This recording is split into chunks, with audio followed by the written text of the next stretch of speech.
Welcome to Somebody Pinch Me, the podcast that doesn't ask for your comfort, just your attention.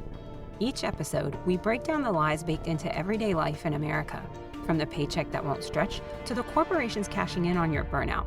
Here, we talk about the truth they're counting on you to ignore or not notice. I'm Sonia in Cyber. Let's get into it. You ever see a headline and feel a sudden drop in your stomach? Not from shock, but from the cold familiarity of it all? You ever watch the media fumble through coverage of two tragedies, treating one like a national emergency and the other like a footnote, telling us who we're supposed to mourn? Ever notice how when someone famous gets shot, everyone zooms in, but when kids are offed weekly or innocent Black and brown people are taken from us, most just scroll past in silence? Yeah, me too. This is Somebody Pinch Me, and today's episode, tough, necessary, and maybe even uncomfortable. When the victim suddenly looks like you. Gunfire, gaslighting, and American empathy bias. Because empathy in America has become a coupon code, which only works on select items and usually expires when you need it most. Let's talk about the two recent American tragedies and what they've exposed, once again, about America. Both were acts of violence. Both involved guns. Both ended lives or changed them forever. Same week, same day, same country, and both preventable. Yet, the way we've seen people, the media, and political groups respond couldn't be more different. And those differences reveal some really ugly truths about America. Let's get into it. These two sobering events should have united us and helped us have a long overdue conversation about guns in America. Instead, it ripped open our political fault lines even more and brought another wave of relationships tested or broken as people witnessed differing opinions and reactions come to light. The Evergreen High School incident was almost completely glossed over or buried beneath the storm of Charlie Kirk's injury and later passing. Just another school shooting. Just another disturbed young man taking his issues out on others after being radicalized by white supremacy and other forms of extremism. The same white supremacy and extremism Charlie Kirk made millions off of. And yet, the Charlie Kirk coverage acknowledged none of this. How his actions, rhetoric, behaviors, and message just might have contributed to both of these events. His coverage immediately jumped to finger-pointing, political conspiracies, long before facts were even clear. Countless Republicans and Trump loyalists, including Trump himself, called for retribution and placed instant blame on the radical left. It's the liberals, it's BLM, it's immigrants, with zero evidence. It was anyone but the man who actually pulled the trigger. And that's not just sloppy, it's dangerous. The media wasn't doing its job. It was doing someone's PR, theirs. Those same people who not even 48 hours before celebrated and encouraged Trump's proud use of the Department of War, as he called it, and threats like Chicago's about to find out why it's called the Department of War.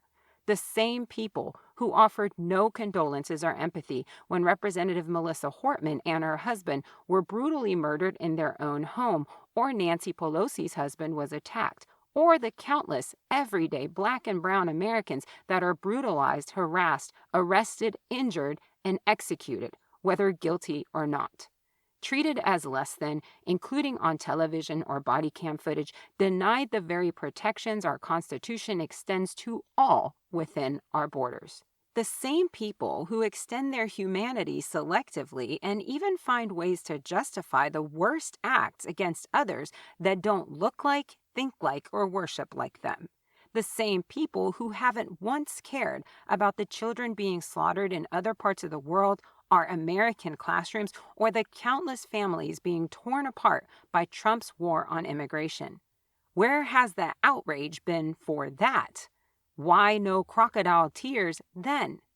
The same crowd of people who call themselves pro-life can't muster a drop of empathy for them, but excuses, definitely. Collateral damage, it's complicated.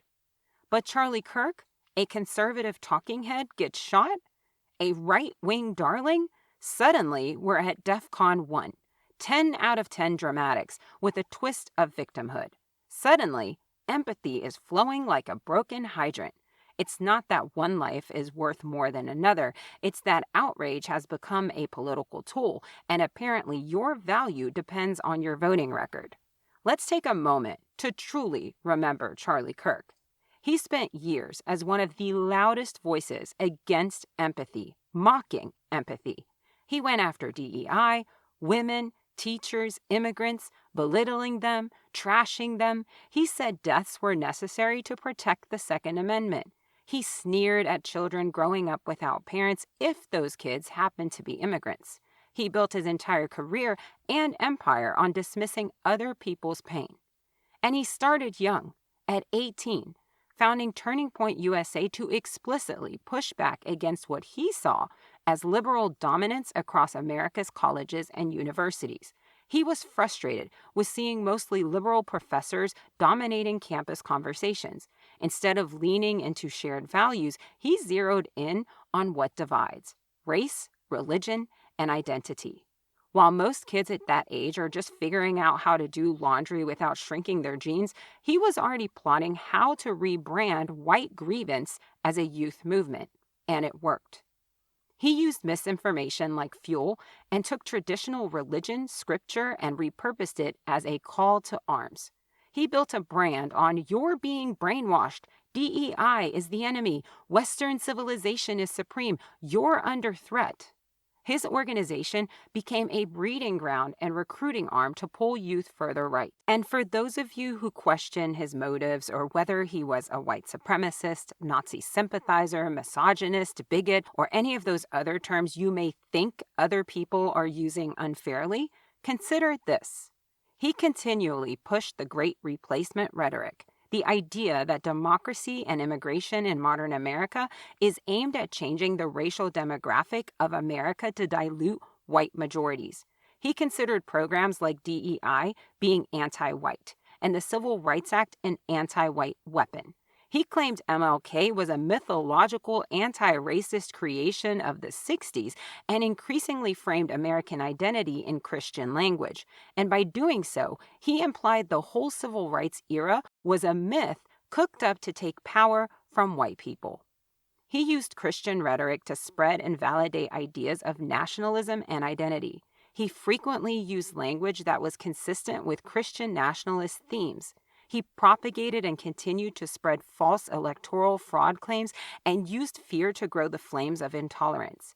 He encouraged men to take back leadership and criticized gender studies and feminism. He constantly mocked women and dismissed LGBTQIA+ communities.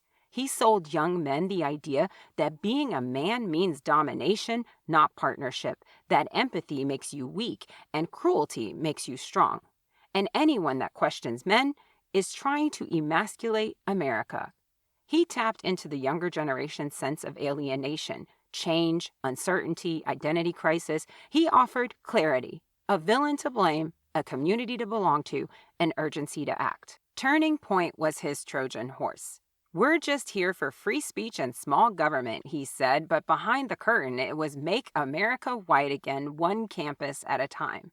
He knew if you win over young people, you don't just win an election, you win the future. And in recent years, he galvanized and encouraged MAGA-aligned youth to drive support for Trump. His organization ran field ops in swing states, spread viral clips, made conspiracy cool, fear fashionable, and outrage a lifestyle brand. Then came scripture. Though no pastor, he figured out that Christian nationalism sells. He started framing America not just as a nation, but as a chosen nation.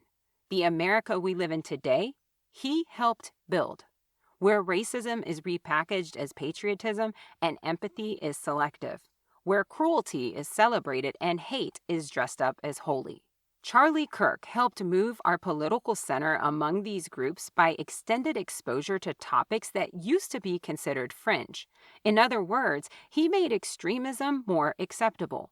He mobilized young people by leaning into hate and intolerance and drove anxiety through the roof by positioning DEI, multiculturalism, and immigration as direct threats to white identity. He normalized othering, and the dehumanization of non-traditional American identities, including minorities and immigrants, through rhetoric like they're replacing us, taking our jobs, taking our culture, making us irrelevant. He weaved Christian nationalism into political identity and used it to bring people together. He sold paranoia that white culture was under threat, that America was slipping, that only by clinging to race and religion could one survive. And many bought it. You know what else blew my mind? How fast people jumped to call Kirk's shooting so violent. Yes, it was violent. Guns are violent. But the irony? These same folks never bat an eye at the daily violence that Black and brown people live with just existing in America. Police stops that turn into executions, families torn apart at the border, women killed by partners every single day or by being denied life-saving health care, queer and trans folks targeted just for showing up, children and teachers having to witness this exact kind of violence up close on a weekly basis in America. But apparently, violence only counts when it knocks on the right door, or the victim suddenly looks like you. In Gaza, whole neighborhoods wiped out, children pulled from rubble. That's violence on a scale that makes words crumble, and yet silence, or worse, excuses. You call it violence when Charlie Kirk bleeds, but call it defense when Gaza buries babies? This is empathy bias at work. Who we rush to humanize, who we minimize, who we justify. Kirk's shooting sparks pearl-clutching op-eds, but a 15-year-old Black kid shot by cops wrongfully is just another Tuesday. The truth? Violence is daily life for marginalized people, but America saves its deepest sympathy for the rare moments when violence hits the privileged. And that selective outrage, that's violence too. The violence of erasure. The violence of pretending other people's lives aren't worth the same tears. And now that same privileged crowd that cheered Kirk on wants the rest of us to fall to our knees in sympathy? Hypocrisy doesn't even cover it. Delusion is more like it. When your brand is other people's pain, don't act shocked when the universe takes notes. He denied humanity to others. No sympathy, no compassion, no tears. What makes a person like this worthy of ours? Meanwhile, the real story gets ignored. While we're all distracted by the outrage theater, the real problem stands in the corner holding the murder weapon: guns.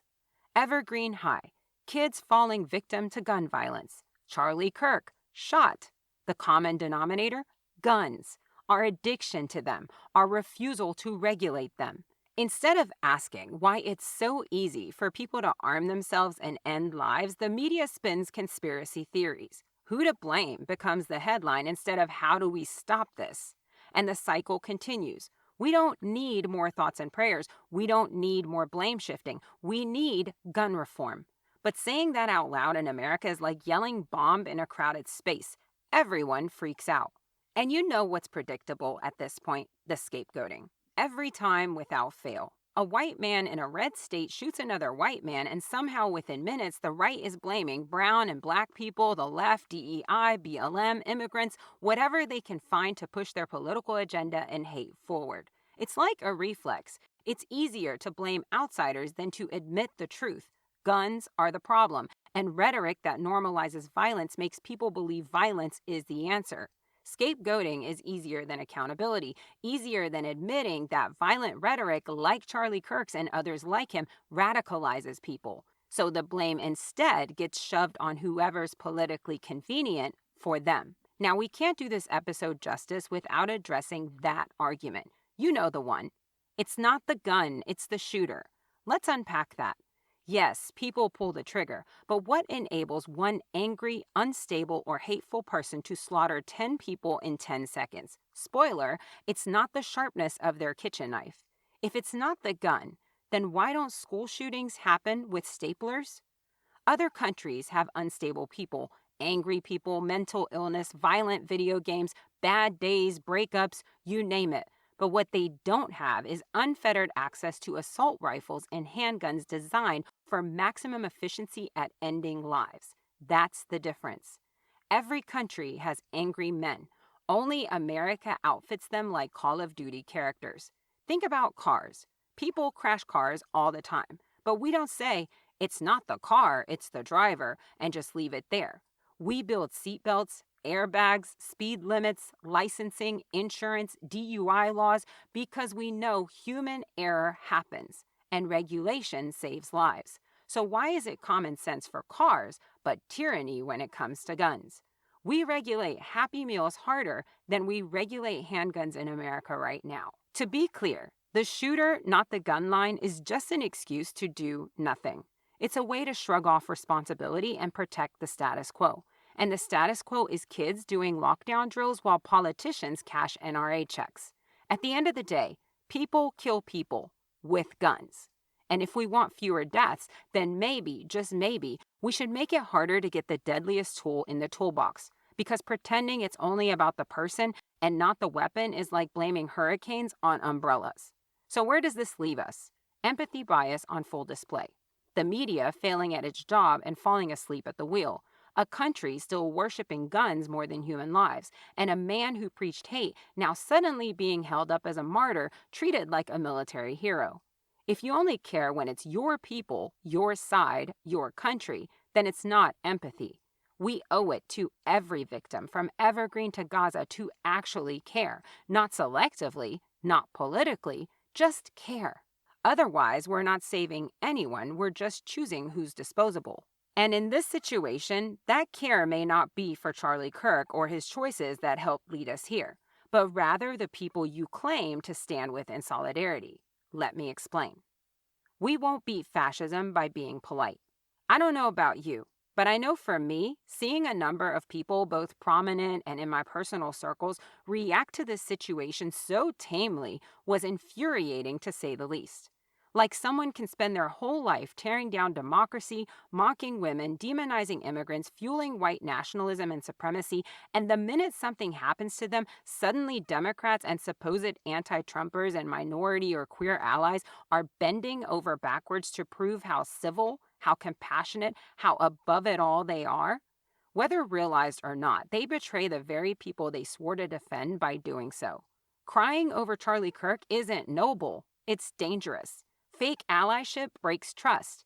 Being a bigger person doesn't mean being a doormat in fascism. Democrats love civility like it's their own love language. They'll bring a peace lily to a gunfight. They'll write a sternly worded letter or social post while the other side is setting the house on fire. And when Charlie Kirk was shot, we saw it again. Leaders and friends rushing out to say thoughts and prayers. We must rise above. We must show grace. Grace? For a man who spent his life mocking us? Civility isn't noble when it comes at the expense of truth. The truth shall set us free, remember? Anything else in situations like this is cowardice. Yet, again, another missed opportunity. It's like all these folks suddenly developed selective memory loss. Overnight, Kirk was rebranded from hate-spewing provocateur to tragic victim of our times. No, the man that spent his life handing out matches got burned, and Democrats come running along with marshmallows. And this isn't me being cold, it's me being honest, which means we don't whitewash a legacy of hate because we're afraid of looking mean, where it really stings. When Democrats rush to humanize someone like Kirk, they're not just being nice. They're sending a message to every community he harmed. To women, sorry he demeaned you, but we'll cry for him anyway. To immigrants, sorry he called you criminals, but we'll call him a hero anyways. To queer people, to teachers, to students under fire from gun violence, sorry he mocked you, but we'll light a candle anyway. That's not allyship. That's betrayal. You can't say you're defending vulnerable communities and then fold the second their oppressor is in the news. You can't mourn your enemy louder than you fight for your people. This obsession with civility, this fake allyship, it's not harmless. It erodes trust. It tells marginalized people that when push comes to shove, their defenders will always prioritize looking polite over standing firm. You can't out-civil fascism. You have to actually fight it and call it out from people living and dead. Every time Democrats fold like this, they give fascism more oxygen. They let the narrative shift. They make the oppressor sympathetic and the oppressed invisible. And we wonder why people are losing faith in politics. When they bend over so fast in the name of civility or forgiveness or the optics, it's not just a misstep, it's a betrayal of trust. And we have to name it. Some Democratic leaders, including those who often speak for Black or immigrant communities, issued statements condemning the killing of Charlie Kirk and calling for reduced political hostility, statements that often omitted any mention of Kirk's harmful record or legacy. Yet when brown and Black people find themselves in the news, it seems to be the only thing anyone ever focuses on: their past, their record, their life. Some people from Black and brown communities who are political figures, influencers, or activists seem to pivot quickly to expressing sorrow, crying, focusing on the tragedy of the loss, calling for peace, unity without demanding accountability, without challenging the systemic issues that shape why people like Kirk exist or why his rhetoric was dangerous. For many who've experienced oppression, for folks who live with daily threats, racial profiling, police violence, immigrant bans, gender, sexual orientation bullying, gun violence, it doesn't feel safe for their voices to be erased in favor of "we must heal together" or "we must show grace." When the oppressor is mourned or honored without acknowledgement of harm, communities see we come second. One of the few that didn't soften it, Representative Omar, and she got tons of pushback because of it. She made sure to remind everyone of his lack of empathy or concern for George Floyd and disapproval of Juneteenth as a national holiday, rightfully stating his kind of speech shouldn't be allowed in the first place. I agree. Maybe this version of America wouldn't exist then. But many more blatantly refused to critique him, even lifting him up as someone who did important work for America. This fast forgiveness, this willingness to forget, it's not generosity, it's injury. For communities that have been hurt, witnessing supposed allies drop accountability in favor of optics is another form of harm. If we really want unity, if we really want democracy, we have to do more than just cry when someone we don't like gets hurt. We need voices that refuse to flinch in naming wrongs, in insisting on justice, in protecting the vulnerable. Because otherwise, what are we doing? Performance grief instead of doing the work. And trust, real trust, comes from holding both grief and truth, even when it's messy, even when it's uncomfortable. So here's where we land. When Democrats rush to show civility to someone like Charlie Kirk, they don't look noble. They look weak. When supposed allies fold, soften, and forget the harm he caused, they don't look compassionate. They look untrustworthy. And when America clutches its pearls over violence against a man like Kirk but shrugs at the daily violence faced by many others, that's not morality. That's selective empathy dressed up as virtue. Real empathy doesn't pick favorites. Real allyship doesn't fold when it gets uncomfortable. Real courage doesn't confuse civility with complicity.